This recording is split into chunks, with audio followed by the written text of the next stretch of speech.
complicated thing we call life. Welcome back. We're dealing with the next aspect, which is the government. What is the government? Simply put, an authority that has been put in charge of society. Now, based on the form the government takes, because there are different types of governments, right? There are different types of governments. Based on the form that government takes, it has got various powers and limitations, things that it can do and things that it can't do, because that's what governs the society, right? The people put in place that this is what we want the government to be able to do and this is what we don't want it to be able to do. There are different forms of government. For example, democracy, colonialism, military dictatorship. We're looking at a totalitarian system. We're looking at a dictatorship. We're looking at a monarchy and various other forms of government. Each of those is significantly different from the other based on what the government is capable of doing and what the government is limited from doing. So for example, a monarchy, the vast powers of government are placed in the crown. So they are the ones who decide what to do in all forms of decision making. Zambia is a constitutional democracy. So therefore, let us dive into what constitutional democracy entails for us to be able to understand whether the government is doing what it's supposed to do based on the contract with the citizens, or whether it's running on its own, based on its own terms, then arguing that it becomes less legitimate. So we'll look at the constitutional democracy. Before we go into the details of constitutional democracy, I'll start from one event that showed a constitutional democracy and what was entailed by a constitutional democracy. The French Revolution. During that period of time, the peasants were being charged heavy because of the French wars that were going on, and certain decisions were to their disadvantage, while the peasants were the majority people in France. So therefore, they got tired of all that arbitrary rule where tax was all of a sudden demanded. More tax was demanded without their permission or without their consultation. So they got tired and overthrew that government and then formed a constitution on the basis that power is removed from the monarch and then placed into the constitution where everything else will be governed by. Like Zambia, the supreme law of the land is the constitution. So the constitution is what dictates even the formation of government, what arms of government exist, what institutions in government are there. Some of the aspects or some of the attributes of a constitutional democracy is that there's separated and shared powers, meaning that institutions have been granted various powers. So you have, in Zambia, we have 3 organs of the government, right? So we don't just transfer all our power into one institution. We transfer and share the power among different organs so that there's lack of arbitrary rule, because that's what a constitutional democracy is trying to prevent. It is anti-arbitrary rule. That's what a constitutional democracy is. It is anti-arbitrary rule, meaning that it's trying to eliminate the fact that someone could rule arbitrarily because of how much power has been given to them, how much decision or discretion has been given to them to make whatever decision they want. A constitutional democracy eliminates that drastically to the point where everyone's job descriptions are so confined that there's only a little wiggle room of discretion as to the decisions, because everything has already been dictated by the law as to what's acceptable and what's expected. So one of the aspects, shared and separated power. In Zambia, we have the judiciary, executive, and the legislature. This is supposed to be shared and separated, with neither one of those organs having more power than the other. Now, I remember I was having a conversation with someone and they said, and I made the statement that there's too much power in the office of the president in Zambia.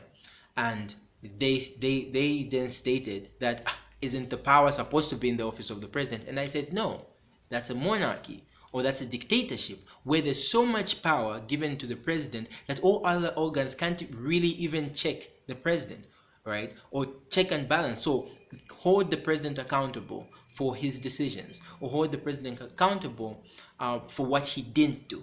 So In a constitutional democracy, it's supposed to be equally held. So the executive is the police, right? Is the military. The legislature deals with lawmaking, and the judiciary deals with the due process of the law, right? So court cases and the like, and legal representation. So that is supposed to be split equally, having checks and balances among those organs, right? Checks and balances among those organs, where the legislature can hold the executive accountable, the executive can hold the legislature accountable, the judiciary can hold the executive and the legislature accountable. An example of this is where in Zambia, Article 1 of the Constitution states that it is the supreme law of the land, that any other law that is inconsistent with the Constitution, to the extent of that inconsistency, is now void. So one of the acts that's there is the Penal Code Act, and in the Penal Code Act it held that someone could be held liable for producing false news. So if false news or false information is given out, you can that's a criminal offense. That was according to the Penal Code. However, in Chimpanzee versus the People, it was argued that that provision in the Penal Code saying false news that would cause alarm or anything like that goes against the provision, Article 20 of the Constitution, saying that someone has got the freedom of expression. Because then they argued that who would decide whether news is false or news is true? That is giving too much power to the executive, to the government, to decide whether what I'm saying is true or false. Because what's happening is that whether I'm telling the truth or not, I'm giving the ability to rule arbitrarily to the government. Because then they can take advantage of that liberty, and if they have something against me, they can easily attack me on the basis of, oh, that's false news, and throw me in prison. And in our political dispensation, where the ruling party easily oppresses opposition, you want to cut out the aspect of arbitrary rule for the democracy or for the government that has been chosen by the people to run smoothly. So Chimpanzee versus the People, the High Court declared the provision of the Penal Code that stated that false news, you can be held liable for releasing false news, as now void because it goes against the Constitution. So that's an example of how the judiciary held the legislature accountable for the decision that it made. Aside from that, a democracy is a form of government that grants the people the opportunity to choose their leadership. The primary goal of a democracy is fair representation and the prevention of abuse of power. That's what a democracy is there for. It tries as much as possible to ensure that the broadest amount of people in a society are represented. So you can't represent every single person in a society. However, you can represent the most number of people through representation. A constitutional democracy has the aspect that minority groups are looked at. So it's not just popular rule or rule of the majority, neglecting the views of the minority, but a constitutional democracy provides that the views of the minority are also looked at. A democracy also demands that there's discourse, debate, and compromise to satisfy the largest number of people. It cannot be eliminated that civic participation is very important. Protection of human rights is very important. Free and fair elections is also another very important aspect of democracy. That's what makes it a democracy, and law and order.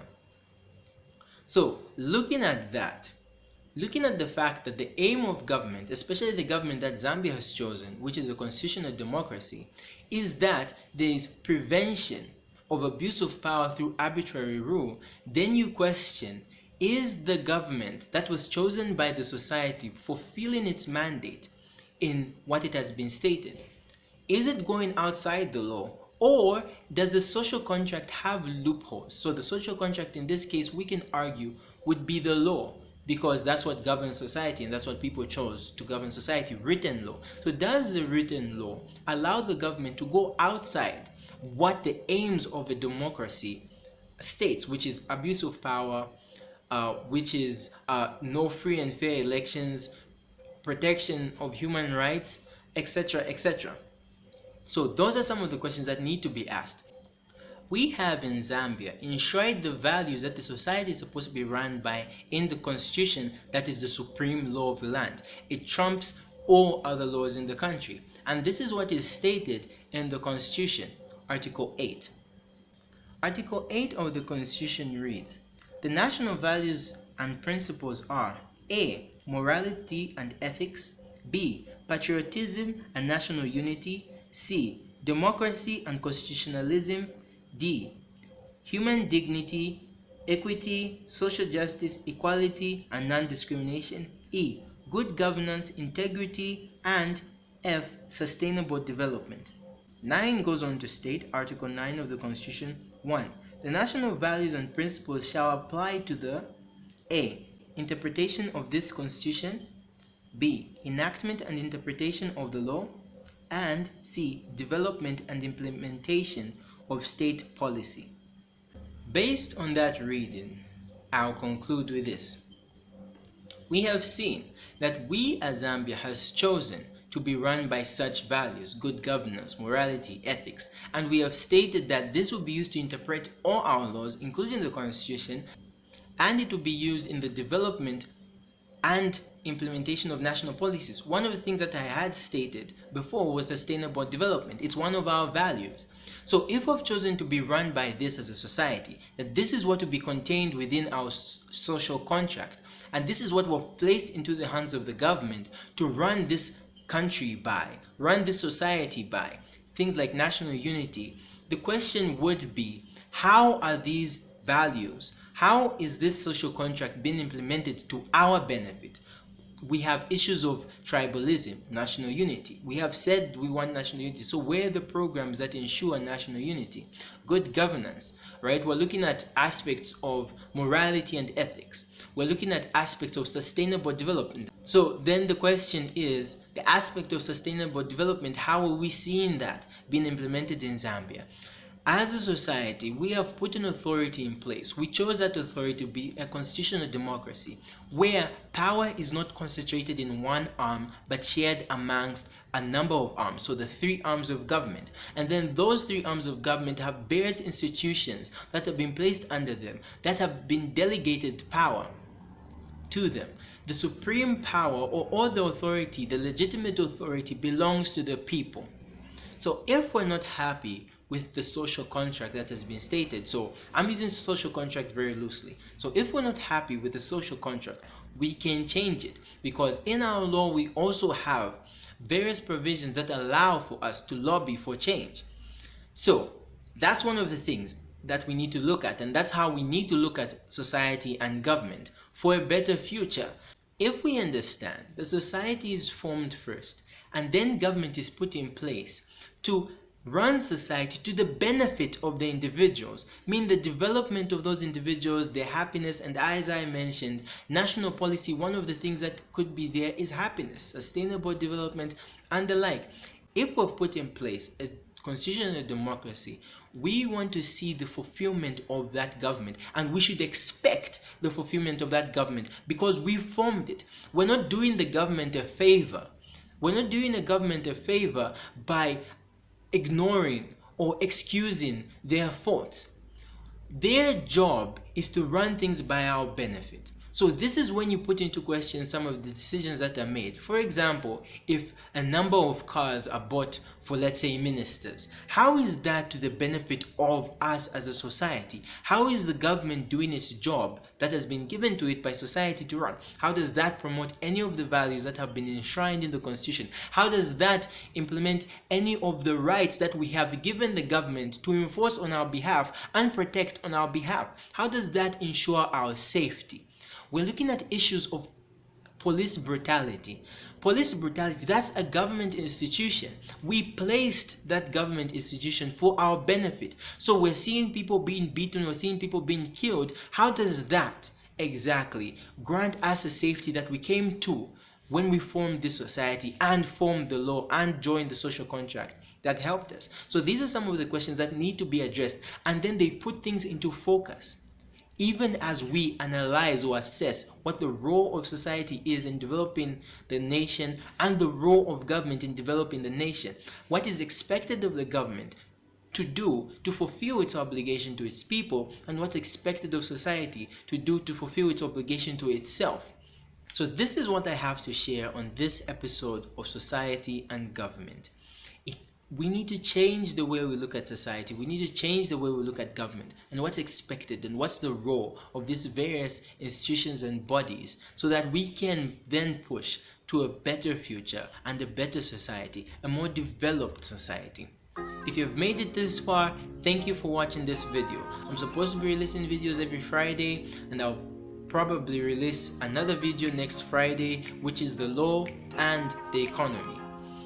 If you like this content, do subscribe and give a like if you like this video. I'd like to hear your views on the topic of society and government, whether the government is doing its job as stated by the society, whether the society is being too reluctant or demanding too less or too much from the government.